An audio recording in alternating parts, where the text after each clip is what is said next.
on est présent ici pour apporter des éléments de réponse pour les questions qu'a évoquées M. Gauthier tout à l'heure. Donc, en considérant que la généralisation de la protection sociale est un chantier de Rennes qui a été lancé par Sa Majesté le Roi en 2021, donc, il constitue une étape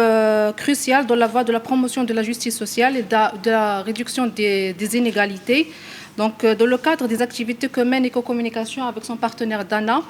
donc, nous menons une communication qui est innovante, par laquelle on stipule les médias, donc toutes formes confondues. Donc, et on présume qu'ils ont un rôle primordial à jouer dans la consolidation de l'information et la transmission des informations et des textes de loi concernant ce chantier royal sur la protection sociale, donc pour toutes et tous au niveau du territoire marocain. Donc, déjà, c'est un chantier qui constitue une réelle révolution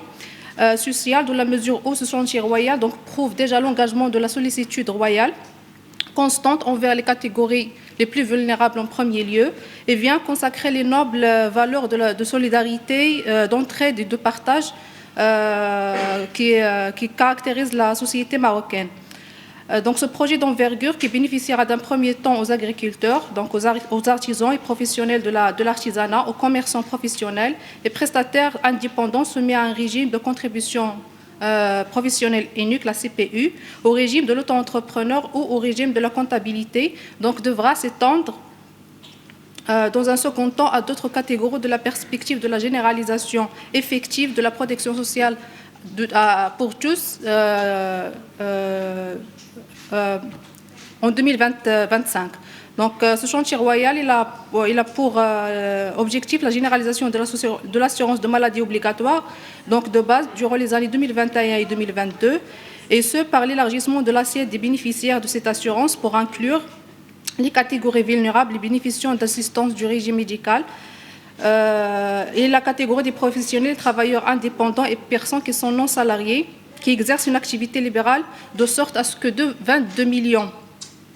de personnes supplémentaires bénéficient de cette assurance qui couvre les frais de traitement de médicaments et d'hospitalisation. Donc, ce chantier inédit vise également la généralisation des allocations familiales durant les années 2023 et 2024 en permettant aux ménages qui n'en bénéficient pas de toucher des indemnités couvrant les risques liés à l'enfance et les indemnités très forfaitaires. Donc, comme j'ai dit tout à l'heure, ce chantier se clôt en 2025. Donc, pour cela, un élargissement de l'assiette des adhérents au régime de la retraite pour inclure les personnes qui exercent un emploi et ne bénéficient d'aucune pension, donc à travers la mise en application du système des retraites propre aux catégories des professionnels et travailleurs indépendants, dont les journalistes